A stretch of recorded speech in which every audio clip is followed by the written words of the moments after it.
My name is Emily Brooks. Today is my son Jason's wedding day. The wedding day shimmered with a surreal glow, the kind that only comes when hope, pride, and years of quiet endurance finally bloom into joy. It wasn't just a celebration of love, but a victory lap for every silent sacrifice made along the way. I wore a deep green satin gown I'd sewn myself, with an old silver brooch pinned to the front, salvaged from my grandmother's vintage dress. It wasn't worth much, but stitching it onto my dress felt like threading my love and blessings into the fabric of this day. In the mirror, I saw a woman in her early 50s. Fine lines now traced the corners of my eyes, and streaks of silver wove through my hair, but I stood tall, my gaze as clear as freshly polished glass. And then he saw me. Our eyes locked for only a heartbeat, but it was enough to change everything. The room, once filled with warmth and light and the gentle hum of clinking glasses and soft laughter, seemed to shift. The chandelier above felt suddenly too bright, the music too far away, like it belonged to a different world. I stood frozen, blinking as if my mind couldn't quite process the image in front of me. It couldn't be real, it couldn't be him, but it was. His eyes flickered with a glint of recognition.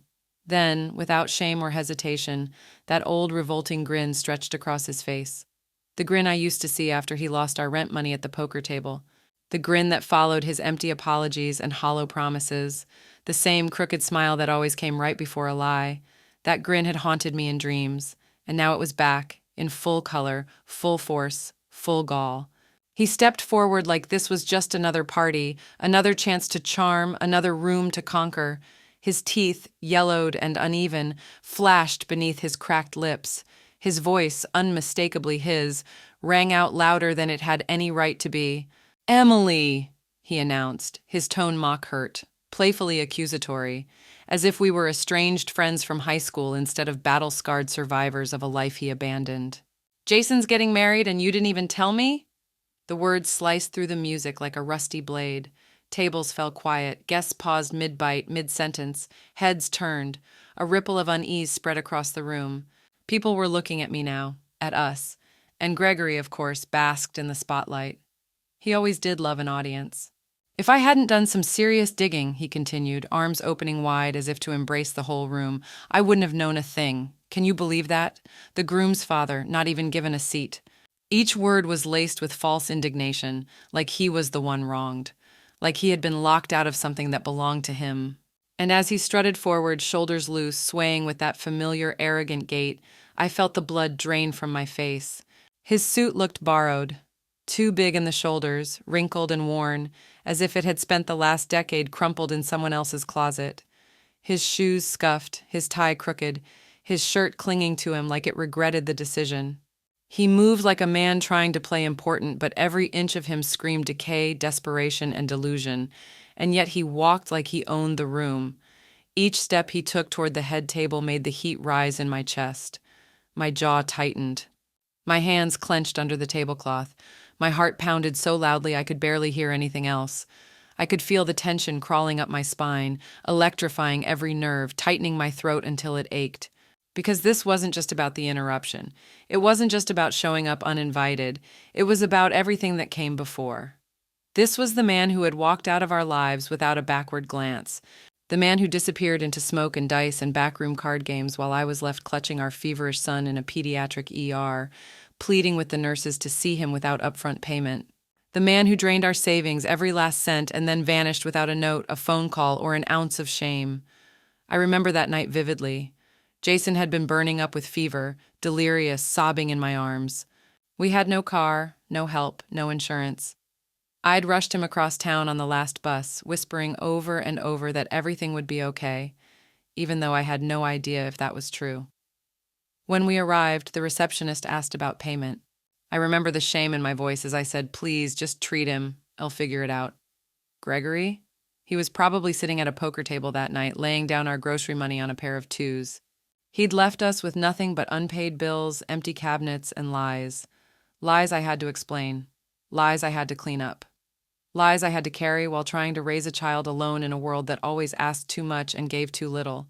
I worked the markets by night, sewed by day, skipped meals to make ends meet. I lost sleep, lost years, lost pieces of myself. I patched together a life for Jason with threadbare hope and sheer will. And now he wanted to act like none of that happened? Now that the music was playing, the lights were warm, the cake was 3 tiers tall, and the flowers were fresh, now he showed up. Now when the work was done. When the son he abandoned had grown into a man without him. Now when Jason was standing tall, successful, and loved. Now Gregory wanted to make an entrance. He didn't come for Jason. He came for attention, for credit, for his ego. He hadn't called. He hadn't written. He hadn't sent a single birthday card. Not one. And here he was, shameless as ever, turning our celebration into his performance. As he neared the head table, guests continued to watch. Lily looked confused. Jason looked pale. Mrs. Warren frowned. Me? I was a storm holding back thunder. Gregory thought he could waltz in and rewrite the story, that he could reclaim the title of father simply by showing up. But what he never understood, and still didn't, was that fatherhood isn't about blood or timing.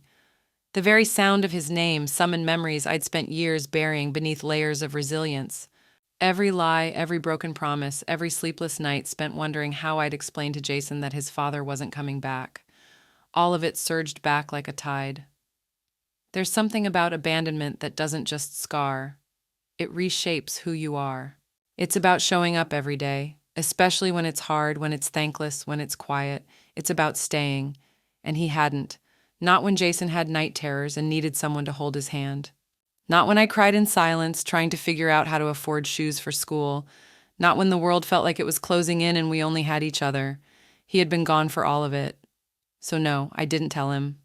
And no, he wasn't welcome. And if he thought a sleazy smile and a scene-stealing entrance would earn him a seat at this table, the one I built with my own hands, with every hour, every stitch, every tear, then he had finally lost what little grasp of reality he had left. I looked at him, really looked, and for the first time in years, I didn't feel fear or sadness. I felt something else, clarity. This wasn't a ghost returning. It was a mistake finally catching up to itself. The fury inside me surged upward, boiling over. We had left a symbolic empty seat at the head table, one marked for father of the groom. It was tradition, nothing more. I never, ever thought he'd dare show up. But there he was, marching toward it, eyes full of smug entitlement like he'd earned that spot. I couldn't take it. I rushed forward, cutting him off like a lioness guarding her cub. "Gregory Brooks!" I spat his name so sharply my voice shook. "You've got some nerve showing your face here?" He stopped short, his expression darkening for a second, but just as quickly he morphed back into that snake oil smile. He pointed to the empty seat like it was his birthright. "That's my seat, isn't it? I'm Jason's father. I belong there today." His voice dripped with condescension like I was just some obstacle in his way. His whole posture screamed, "I dare you to stop me." It took everything in me not to slap him across the face. "You get the hell out!" I shouted, my voice rising past all pretense of civility. "This family has nothing to do with you. That seat isn't yours, it never was." His smirk flattened into a sneer. His eyes narrowed, mean and gleaming. "Emily, don't make a scene," he growled. "It's my son's wedding day. You want to humiliate yourself in front of everyone? I'm his father. I deserve that seat." I let out a bitter laugh, trembling with rage. "You deserve? You think this is about deserving?" Jason was 8, burning up with fever, half delirious. I carried him to the ER in my arms, begging strangers for help. "Where were you? You were tossing chips in a casino, drunk off your ass, handing out poker tokens like candy?" He went to school with a patched-up backpack and jeans that other kids mocked. "Where were you?" Lying in some stranger's bed, probably still reeking of booze and betrayal. And now that he's grown up, successful, starting a life of his own, you suddenly remember you're his father? You think you get to waltz in, all smiles and excuses, and sit at the head table like none of it happened? Not in this lifetime, Gregory Brooks, not a chance. My whole body burned with fury. I wanted to drag him out of that ballroom by the collar and toss him back into whatever gutter he crawled out of 20 years ago. We weren't exactly yelling, but the guests weren't fools. The buzz of whispers started rising like a swarm of gnats. "Is that Jason's dad? Didn't he, disappear back in the day? Looks like he's here to stir up some drama. Oh, this is about to get good. Seriously, Emily's arguing with her ex at the wedding. What a mess." Some of the voices carried gossip, others judgment, and a few even pity. But it didn't matter what kind. Each whisper landed like a dagger in my back. I could feel the heat crawling up my neck like I was being stripped bare in front of everyone. I'd spent 20 years building a life, a name, and now this shameless bastard was tearing it all down just by showing his face. Jason and Lily had clearly sensed something was wrong. They rushed toward us. Jason's smile was long gone, replaced by a deep frown, his eyes filled with shock and rising fury. Lily tugged at his sleeve, her voice low but urgent. "Jason, who is that?" Her tone was a mix of confusion and concern. Behind them, Mr. and Mrs. Warren were fast approaching as well, their faces tight with visible disapproval. Clearly, this was not part of the wedding program. A few of Jason's closest friends stood nearby, and one of them was already rolling up his sleeves like he was ready to step in and drag Gregory out. But Jason gave them a single look, and they froze. He didn't want to make a scene. I understood that. But some men, if you don't tear off their masks right there in front of everyone, they'll just keep performing. I looked at my silent son, then at Gregory's smug, self-satisfied grin, and something inside me snapped. I took a deep breath, not to calm myself, not to steady my nerves, but to keep myself from exploding. My whole body was shaking, not with fear, but with fury that had been compressed for 2 decades. My voice trembled with that rage, with the weight of every sleepless night, every bill I paid alone, every promise I made to my son that I had to fulfill without help, without support, without him. But I forced it into a cold, razor-sharp steadiness. "Gregory Brooks," I said, spitting his name out like a curse, like a piece of filth I could no longer tolerate in my mouth. His name rang out in the ballroom like gunfire, drawing the attention of every guest, every bystander still unsure of who this man was or what he wanted. But I wanted everyone to know. Everyone. There would be no quiet sweeping under the rug today. Not this time. You have the gall to stand here in this place, my son's wedding, and dare to call yourself a father? My voice had taken on an edge now, a momentum of its own. I didn't need to shout. I just needed to speak clearly because truth is louder than any scream when it's sharp enough. When Jason was 8 years old, I began, my eyes boring into Gregory's like twin blades. Burning up with a fever so high I thought he might die in my arms, I ran from door to door begging for help. No insurance. The very sound of his name summoned memories I'd spent years burying beneath layers of resilience.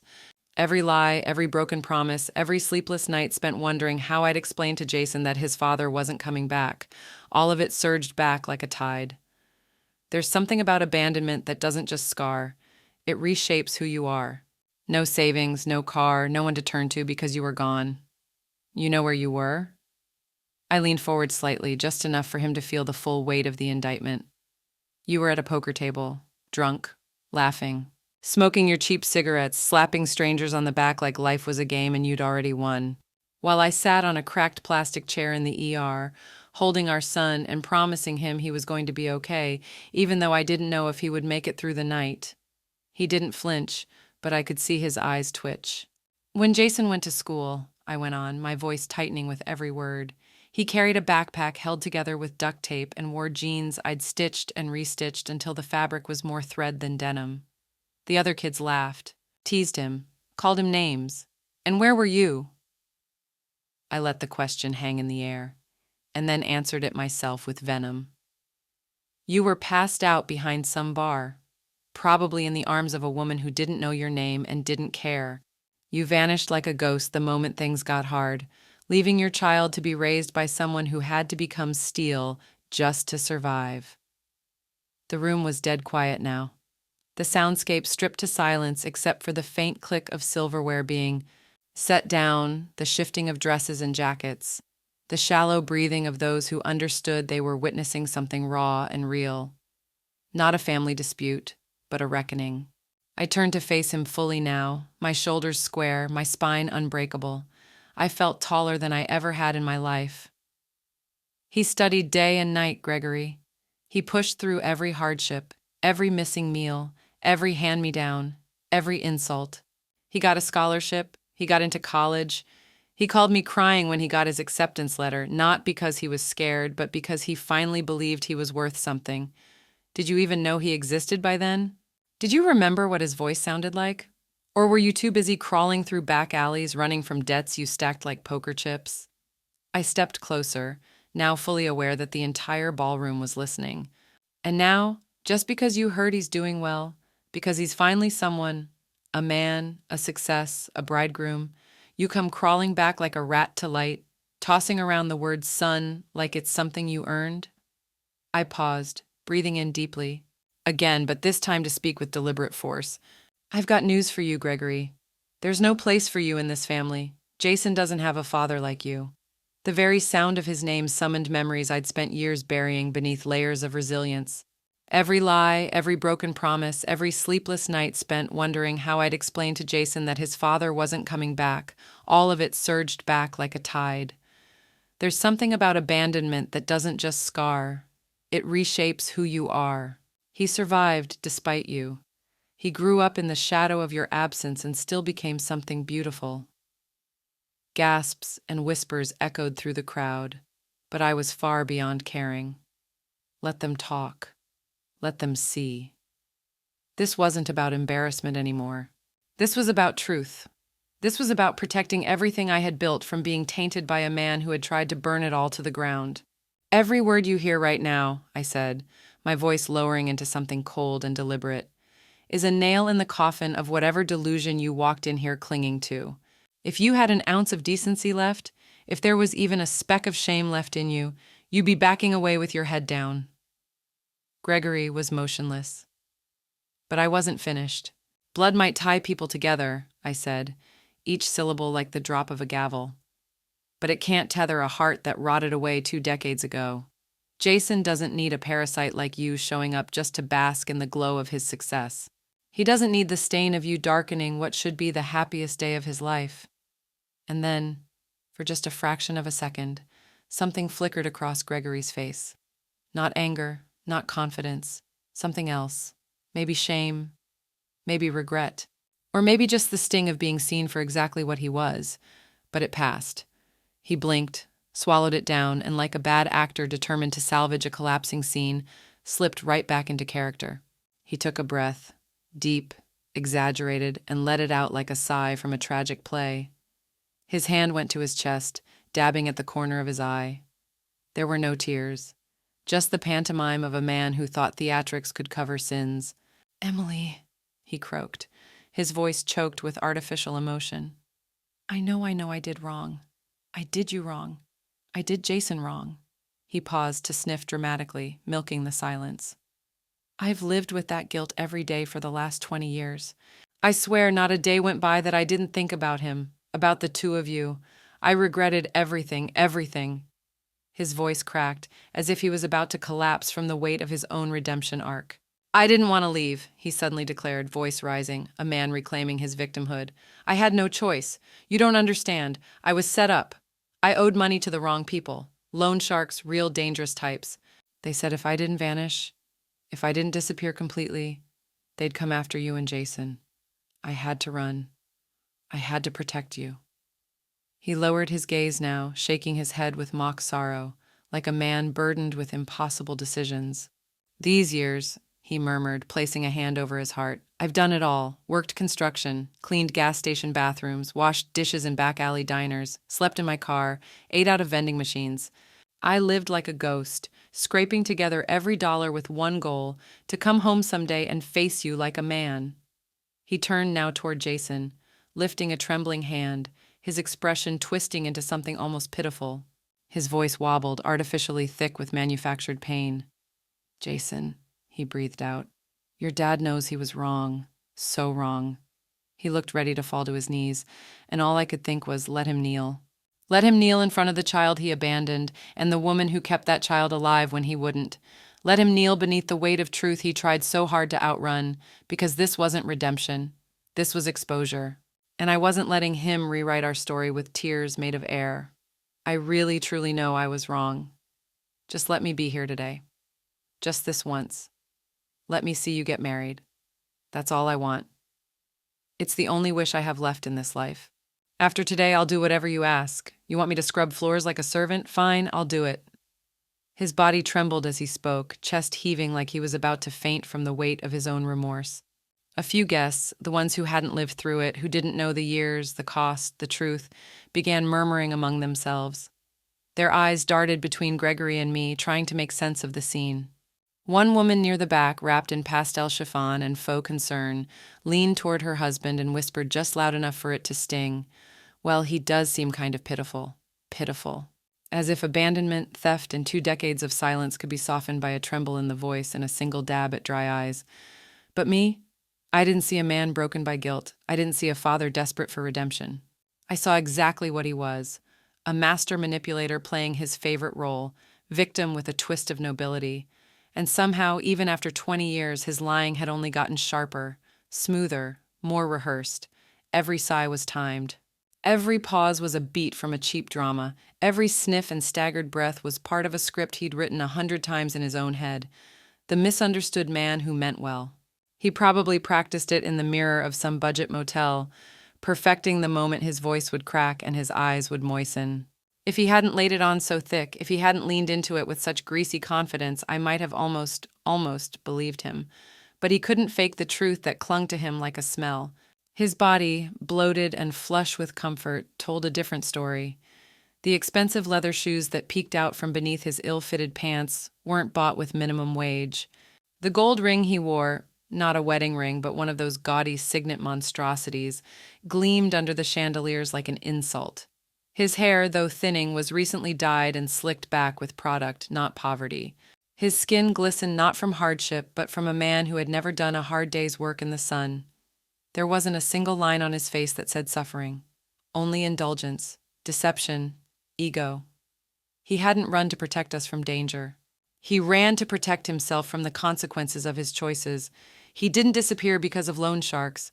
He disappeared because he'd gambled himself into oblivion, because he drained every account we had, because he borrowed money from everyone we knew, including people who could barely pay their own rent, and then ghosted, leaving me to pick up the pieces and make impossible phone calls.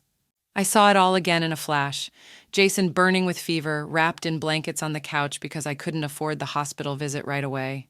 I remember sewing well past midnight, stitching bridal gowns for strangers while wondering if I'd ever have a reason to smile again.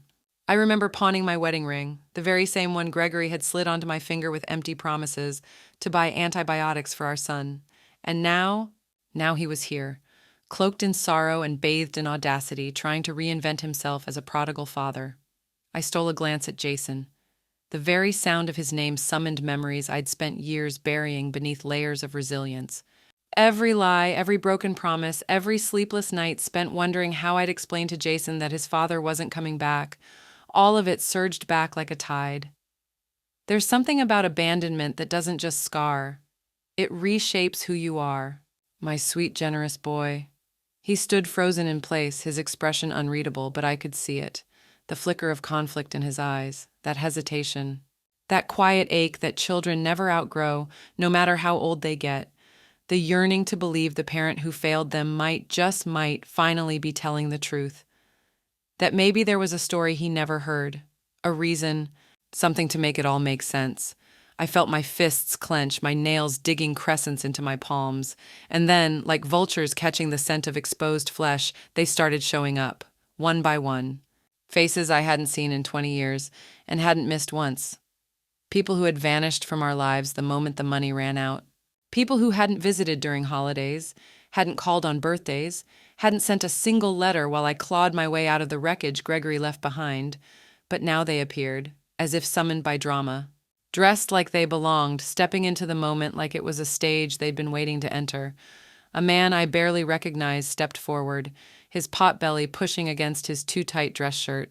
"I'm Gregory's cousin," he announced, puffing himself up like that meant something. He cleared his throat with theatrical gravity like a preacher about to bless a broken congregation, and turned to me with a sanctimonious expression. His voice was low and measured, the kind that's used to sound calm while actually silencing dissent. "Emily," he began, as if we were lifelong friends sharing coffee, "Gregory knows he made mistakes, big ones. But we all fall short sometimes, don't we?" He gave a knowing chuckle, like this was just some amusing chapter in a family sitcom. "What matters," he continued, "is that he wants to make it right. You heard him. He said a lot of heartfelt things just now. Doesn't he deserve a second chance?" A few heads nodded slightly, uncertain, the kind of people who always vote for peace at any cost. He turned to Jason, gesturing like he was introducing a guest of honor. And Jason has Gregory's son, isn't he? Blood is blood. You can't cut that tie no matter what. Then, as if sealing his sermon with some sacred appeal, he added, "It's a wedding, for God's sake, a happy day. Let's not make a scene. Don't give the Warren family something to whisper about." That last line hit like a dagger. Not because it wounded me, but because of what it revealed.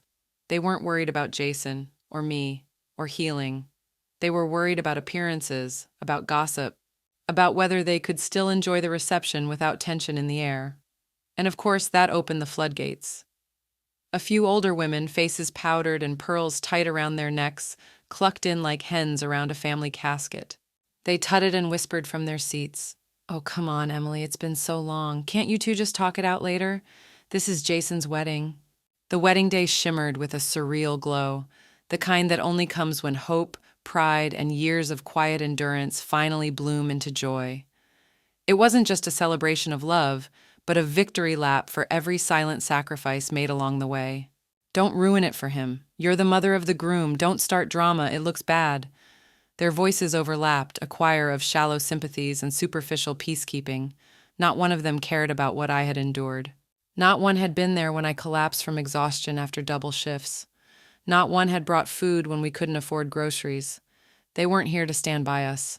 They were here to sweep everything under the rug so they could drink their champagne without discomfort.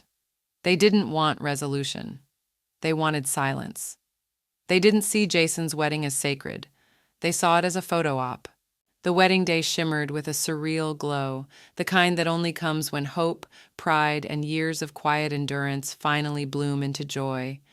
It wasn't just a celebration of love, but a victory lap for every silent sacrifice made along the way. And now the so-called cousin, drunk on the sound of his own self-righteousness, turned to Jason with a slow, exaggerated nod of encouragement. His tone softened into something falsely warm, falsely paternal. "Jason," he said, "you're a good kid. I can see that. Talk to your mom, huh? Your dad's been through a lot too." And that was the moment Gregory seized like a predator spotting weakness. He turned to Jason, clutching those words like lifelines. His face transformed into a perfect replica of heartbreak. His lips quivered, his brows furrowed just so, and those bloodshot eyes widened, now desperate for connection. It was pathetic, a play, but dangerously convincing to someone who still wanted to believe. He took a small step toward Jason, his arms slightly open, as if imagining a hug already granted. His voice cracked with a masterful mix of sorrow and longing. "Jason," he rasped. Your dad knows he was wrong," and I stood there listening to it all, feeling like someone had dumped a bucket of ice water over my head. "Blood is thicker than water," they said. Where was that blood when he walked out the door with our last few dollars, leaving me and Jason to face eviction, hunger, and hospital bills? Where was that sacred bond when he vanished without so much as a goodbye? And don't make this hard on the kid? Who do they think made Jason's life hard? Who abandoned him, lied to him, left him wondering what he'd done to be unworthy of a father? They think they're here to help, but all they're doing is handing Gregory a microphone and asking the rest of us to clap along. These so-called relatives, every last one of them preaching from their moral high ground, not one had stood by me when I was drowning. Not one had helped carry the weight. Not one had spent a single sleepless winter holding it all together with bleeding hands and a breaking heart. And yet here they were, playing peacemakers, acting like they were the voice of reason in our family, like they had some God-given right to tell me what forgiveness should look like. I didn't see a shred of concern on any of their faces, only discomfort, embarrassment, fear that the wedding might turn ugly, that they'd have to explain to their friends why the groom's mother didn't keep things civil. Inside, I felt cold as stone, but my eyes, they only burned brighter. This time I wouldn't back down. If I gave in now, Gregory would take it as an invitation. Next time, he'd bring more relatives, more claims to what he thought he was owed. His father's rights, his share of Jason's life, his piece of our peace. He'd want a seat at the table, a say in decisions, a hand in our future. I would rather die. The very sound of his name summoned memories I'd spent years burying beneath layers of resilience. Every lie, every broken promise, every sleepless night spent wondering how I'd explain to Jason that his father wasn't coming back. All of it surged back like a tide. There's something about abandonment that doesn't just scar, it reshapes who you are. The ballroom had gone still, as if the whole room had taken a breath and forgot to let it go. All eyes turned to Jason. Dozens of invisible spotlights now fixed squarely on him. He stood frozen, shoulders locked. He looked at me, then at Gregory, his brow furrowed, lips drawn tight. I watched the muscles in his jaw twitch as he fought something deep, something hard, and he stayed silent. My heart climbed into my throat as I knew this boy, my boy Jason, had always been gentle, thoughtful, careful not to hurt others. Even as a child, he never threw tantrums, never demanded anything that wasn't offered freely. He tried so hard to be the kind of person who made everyone happy, but that's exactly what terrified me now.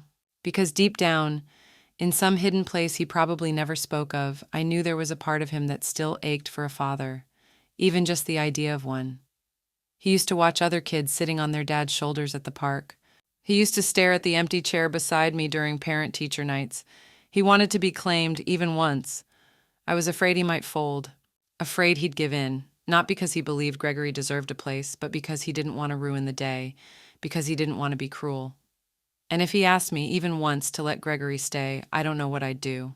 Flip the damn table, maybe. Then, in that awful pause, Gregory made his move. He pulled his dirtiest card, emotional blackmail.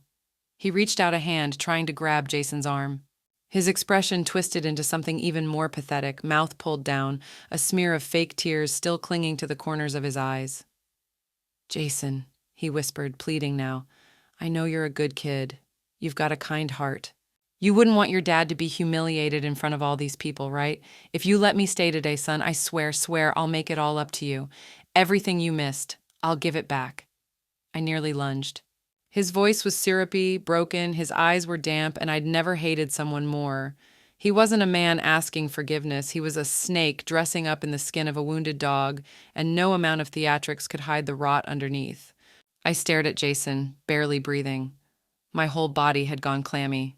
My palms were slick with cold sweat. My nails were digging into my skin. "Jason, don't you dare. You can watch me suffer. You can watch me bite my tongue and swallow my pain, but I will not stand by and let this man ruin you. The weight of guilt, the poison of duty, that's what he wants to hook into your spine. He'll drain you dry until there's nothing left to give. What we should fear most isn't how vicious the enemy is, it's how easily we give them the key. When we hesitate, when we retreat, when we try to keep the peace at our own expense." The room was suffocatingly quiet. Even the soft instrumental music had been turned down, or maybe I just stopped hearing it. Gregory sniffled for effect. No one else dared speak. And then, just when I thought I might scream from the pressure, Jason finally spoke. His voice was soft, but it cut clean through the silence like a blade. "Dad," he said. Gregory lit up like he'd won the jackpot. His mouth curled into a grin, eyes sparkled with smug relief. He thought he'd won. My heart dropped. My palms went ice cold. Jason looked at Gregory and said calmly, "You want to sit at the head table? Fine." Gregory's face lit up instantly. He nodded eagerly, voice cracking with excitement. "Good boy, I knew you'd—" Jason raised a hand and cut him off. "But nothing in this world is free." The room fell into an eerie hush. Even the sound of a server pouring water in the distance seemed unnaturally loud. All eyes turned to Jason, including Gregory's, still half frozen in a forced smile, and mine wide with disbelief. Jason slowly reached into the inner pocket of his suit and pulled out a single sheet of paper, crisply folded, clean edges, like he'd been carrying it for this moment.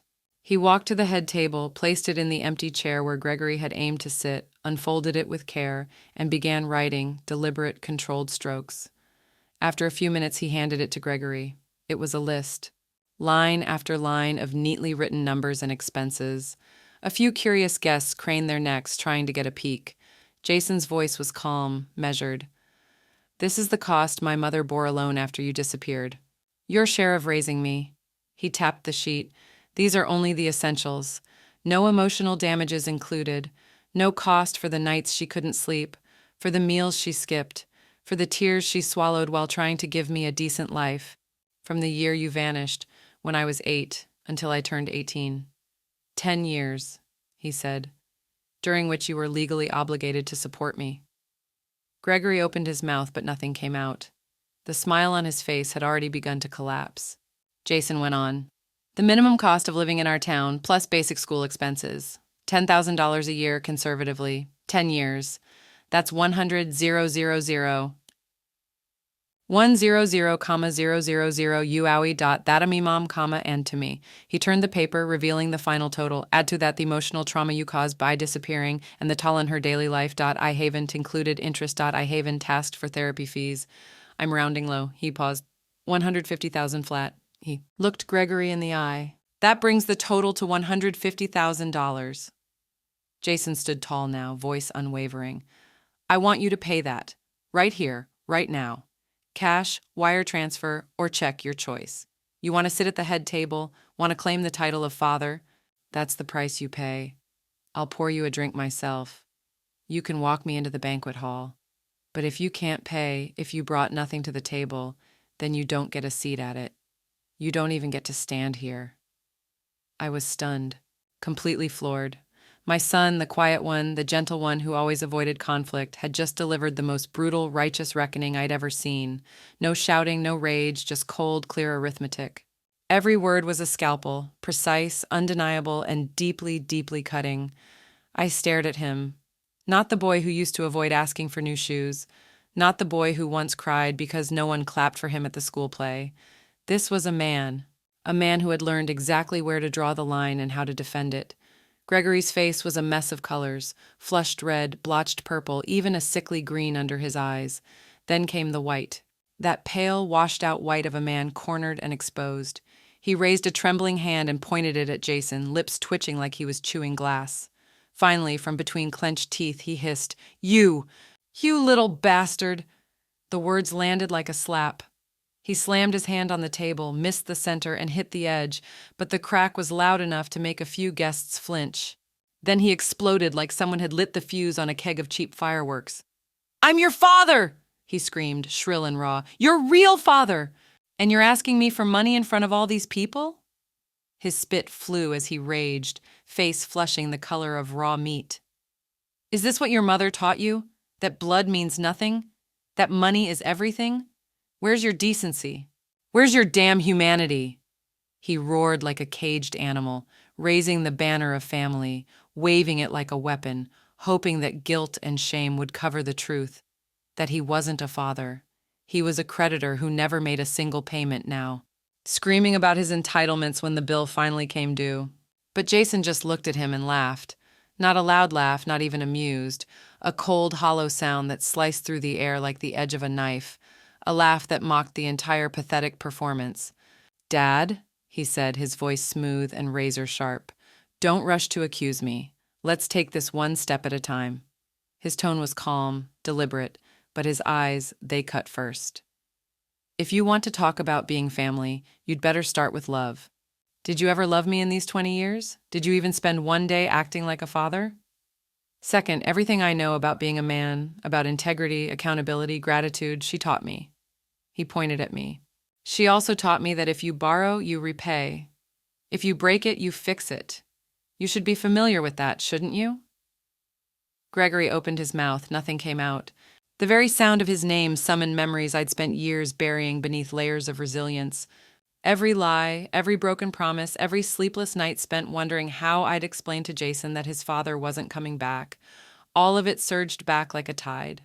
There's something about abandonment that doesn't just scar, it reshapes who you are. Jason didn't raise his voice. He didn't need to. That calmness, it was ice beneath which blades gleamed. What you owe isn't just money, he said. You owe her 20 years of her life. You owe every moment you walked out of mine. The missed birthdays, the empty bleachers at every game, the silence where a father's voice should have been. But I'm not charging you for that. I'm only asking for the money, he said. And frankly, that's me giving you the discount of a lifetime. Just because you happen to be the man who got my mother pregnant? The entire room went still. You could hear the air tighten. Jason paused a beat, then shifted gears. Oh, and by the way, he added, his gaze like a scalpel, that $150,000, that's calculated in 20-year-old dollars. If we want to get precise, adjusted for inflation, interest rates, and emotional damages, $150K is just the opening bid. You stole every last cent from my mother and left her holding the sky up alone. If we tripled it, you'd still be getting a deal.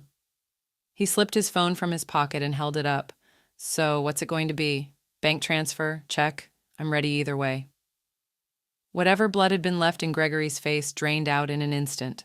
He sat there, frozen like a computer caught in a crash loop. Then he snapped. He shot to his feet, the chair screeching behind him like it was in pain. "I'm your father!" he screamed, frothing at the mouth. "And you're handing me a bill in front of everyone! Is this what your mother taught you? To worship money? Is that all I am to you now?" "A damn dollar sign?" His voice grated like sandpaper, ragged and shrill. "I raised you. I gave you life. You think that's worth nothing? You think you made it here on your own and now you want to humiliate me for this pocket change?" His words fell apart. He began flailing, shouting over himself, spitting, eyes wide and bloodshot. "I regretted having you the year you were born," he bellowed, face twisted in rage, body shaking with the effort. "I just wanted a damn seat. You act like I asked for your house and car. You think you're too good for me now? You've got a fancy suit and a fancy job, so now your father's just garbage?" He looked like exactly what he was, not a father at a wedding, but a deranged man trying to crash a celebration he had no part in. No one said a word. No one helped him. Jason didn't flinch, didn't blink. He just turned slowly to face the entire room. His voice was quiet, measured, dead calm. "I'd like to make a formal statement," he said. "From this day forward, Gregory Brooks is no longer part of my family." He pulled a second folded sheet of paper from his breast pocket, held it up for everyone to see. "This is a family disavowal notice. I will be filing it with my mother, Emily Brooks, next week for notarization." He looked out over the crowd, at friends, family, strangers. "Socially, legally, emotionally, there is no longer a father role in my life. Not in name, not in spirit, not in memory." Gregory stood there like he'd been slapped in the face in front of a live audience, the words caught in his throat and stayed there. Jason kept speaking, his voice as steady as ever. "This wedding," he said, "was built by my mother. She walked every mile with me to get here. The very sound of his name summoned memories I'd spent years burying beneath layers of resilience. Every lie, every broken promise, every sleepless night spent wondering how I'd explain to Jason that his father wasn't coming back. All of it surged back like a tide. There's something about abandonment that doesn't just scar, it reshapes who you are. So if anyone thinks they can show up today and claim the title of dad for a little attention, maybe start by asking yourself if you've earned it." No one said a word. The silence in the ballroom was absolute. And then it was my turn. I stood fully, walked over to Gregory, took the list and the statement from Jason's hand, and gently placed them on the table in front of Gregory. Then I said just one sentence. "You've been absent from Jason's life for 20 years. Please stay that way." I didn't yell, I didn't cry.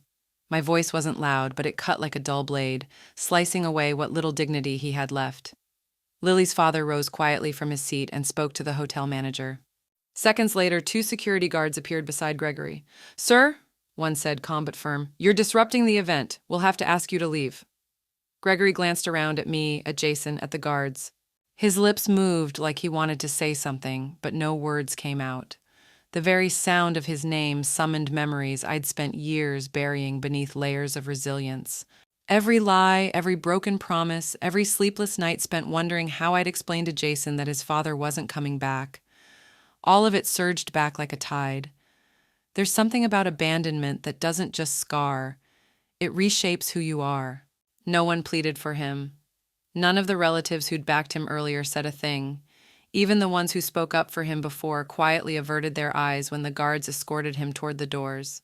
I saw it land on him all at once. It wasn't just a chair he had lost. It was a role, a title, a place he could never claim again. The doors shut behind him, and for 2 seconds, the room held its breath. Then the music resumed, soft, graceful, rising like sunlight spilling back into a room. Jason came back to me. He didn't speak. He just reached out and took my hand. Lily's father raised his glass gently and said, "Emily, you're an extraordinary mother." I nodded and returned to the head table, to the seat that had been left empty, the one meant for the real parent. Gregory, meanwhile, stood outside the hotel, gripping a wrinkled paper bag stained with cake. His face was burning red as he paced and shouted into his phone. "They're insane, all of them, pissing. Can you believe it? That little bastard Jason actually gave me a bill, a damn bill. He's going to pay for this, I swear to God. I'll sue for emotional damages. A woman's lazy voice came through the speaker. Sweetheart, don't get your blood pressure up again. Blood pressure? I'm being robbed, Gregory barked, stomping out a cigarette as ash scattered around his shoes. They're trying to screw me over, make me pay, make me look like a fool, throw me out like garbage. Not happening? Hell no! What he didn't know, what he couldn't have imagined, was that just 1 week later he'd receive an official envelope from Jason's attorney. A thick stack of documents, clear and thorough, a civil lawsuit filed for failure to provide child support and for emotional damages. At the top was a printed copy of the very same invoice Jason had placed on the table that day, itemized line by line. Gregory's face drained of color. His first reaction, ignore it. That is, until he got the call. Mr. Brooks, said Jason's lawyer, calm and courteous, our investigator has already located your real estate holdings and bank accounts. We advise you to fulfill the payment within 15 days to avoid a motion for asset seizure. Gregory froze. All those years he thought he'd hidden his tracks. The house down south, the car, the cushy setup with a widow who'd inherited an insurance payout. All of it had become evidence. Within 2 months, he was forced to sell one of the houses, offload the car, and wire the full $150,000. The day the money arrived, I didn't celebrate. Jason came home, handed me the deposit receipt in a sealed envelope, and said, Mom, you can spend it however you want. I held the envelope, silent for a moment. Then I said quietly, I won't spend it on myself. I'm not owed a better life. I'm owed time. 1 year later, Emily's Stitch Room closed its doors. The old tailoring shop was repainted, soft curtains hung in the window. Inside, kids sat at tables, learning how to sew by hand. I stood by the sewing machine, helping a 16-year-old girl adjust her fabric. On the wall, a simple wooden sign hung quietly. This is not a shop. This is what you do when no one shows up for you. I looked at that sign, my gaze calm, no anger, no grief, just peace. Everything was exactly as it should be. I always thought I was a reasonable person. Really, I never believed I was biased toward my dad. Gregory left us when I was 8. Sure, he'd call once in a blue moon, maybe send a birthday card. I didn't know him, not really, but those scraps of contact left faint fingerprints in my memory, and I guess part of me held on to them. As for my mom, Emily, she was strong. So strong it scared me when I was little. The silence she held when she was tired, the weight in her eyes when she didn't speak. I used to be afraid she'd stop holding everything up, that one day she'd just collapse under it all. But she never did. She raised me on her own, got up at 4 a.m. to sew, still had dinner ready every night while I sat at the table reading my homework out loud. And not once did she badmouth my dad. She never said he abandoned us, never taught me to hate him. I always thought she'd let it go, that she was too proud, too dignified, too strong to care. Until my wedding day. Gregory walked in wearing a wrinkled gray suit and sunglasses like he was crashing a reunion he never RSVP'd for, and he sat right down in the seat we had reserved for someone who'd earned it. At first I was stunned, then I was furious. Not because he sat down, but because I saw the flicker in my mother's eyes. That tiny, involuntary shift, the way she turned her head slightly, not to cry, not to speak, just to look away. As if 20 years of sacrifice, of silence, of strength had just been erased, like none of it mattered. And suddenly I understood so much. I thought her calloused hands were just what Mom's had. I thought the needle pricks and sleepless nights were just part of the job. But she didn't owe me any of that. I owed her something, a reckoning, a line drawn in the sand, a truth spoken out loud. So no, that list I read at the wedding wasn't a spur-of-the-moment stunt. It wasn't rage, it wasn't drama, it was accounting. My first act as an adult to close the books on a debt that had lived too long in silence. Gregory couldn't even look me in the eye. He didn't glance once at the list, and I saw him for who he was, a man who never intended to take responsibility. He came for attention, not redemption. He wore the word father like a costume, hoping it would get him respect he hadn't earned. He didn't even say, I'm sorry. In my mind, I closed the door on him that day, and I haven't opened it since. After the wedding, I thought that would be the end of it. I didn't want to drag it out. I thought humiliating him once, publicly, thoroughly would be enough. But 3 days later, I got a voicemail from my mom. Her voice was quiet, maybe tired. Jason, she said gently, don't do anything more for me. I really don't want him in my life, not even as a shadow. And that, That was when I realized he already had stepped into her life. Uninvited, loud, entitled. He crashed her day. He tried to sit in a seat that she built with her hands, her tears, her strength. I wasn't seeking revenge. I was seeking closure. I called Cameron, one of my college friends, now a partner at a law firm. "You sure about this?" he asked. "Lawsuits aren't cheap. You ready for people to know your family story?" I clenched my jaw. "He's not my dad," I said. "He's a man who abandoned us 20 years ago and thinks we owe him a second chance." Cameron gave a small smile. "All right then. Let's file. We'll send a civil claim. Failure to provide child support and emotional harm. It's legally sound." I signed, held the envelope in my hands that night. I was in the kitchen doing dishes. Mom sat by the window sipping tea. "Jason," she said gently. "Yeah?" She paused. "I don't want you carrying all of this because of me." I walked over, crouched beside her, met her eyes. "Mom, do you realize you always find excuses for other people? You know what kind of man he is, and still you never even say you hate him." She looked away. "I'm not doing this for you," I said quietly. "I'm doing this for me." He didn't just come to steal your moment. He came to rewrite my idea of family. He wants me to grow old thinking that a man can vanish for 2 decades and come back with a, "Well, I made you," and just reclaim everything you built. I don't accept that. My mother's eyes filled with tears. "Jason," she whispered, "you've really grown up." I didn't answer. I just placed my hand gently on her shoulder. Later that night, Cameron texted me. "Gregory got the letter. He said he has no money. We're filing for asset review now." 2 days later, we had it. Real estate, vehicles, even part ownership in his wife's company. I texted my mom a screenshot. "He never saw us as real," I wrote. "Not once." When the money hit our account, I put the receipt in an envelope and handed it to her. She looked at it, unreadable. "I'm not spending this on me," she said quietly. "I don't owe myself a better life. I owe myself time." She moved the funds to a new account, named it the Stitch Room Education Fund. It wasn't to let go of the past. It was to make sure other kids wouldn't grow up waiting for someone who was never coming back. That's when I finally understood. Real strength isn't hiding your scars. It's stitching them into armor for someone else to wear. My heart pounded like a war drum. I wasn't just fighting for peace at a wedding. I was standing guard over years of sacrifice, every sleepless night, every spoonful of soup stirred while Jason coughed through fever. And now these strangers, blood only by name, wanted to write over that history with platitudes and second chances. I turned my gaze to Jason, whose face flickered with uncertainty. His kindness had always been his strength, and also his weakness. He looked like a boy again, torn between fantasy and truth, between the idea of a father and the cold record of abandonment. I wanted to reach out to him, to shield him one last time from the cruel illusion standing before us. Lily took his hand gently. Her touch seemed to anchor him.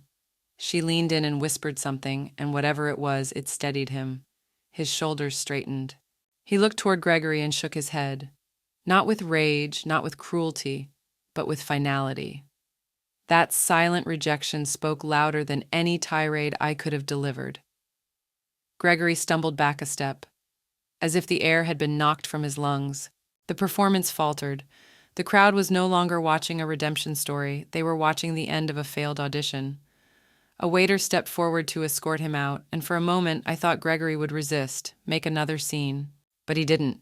He looked at me, eyes pleading, and I simply stared back, empty of hate but full of resolve.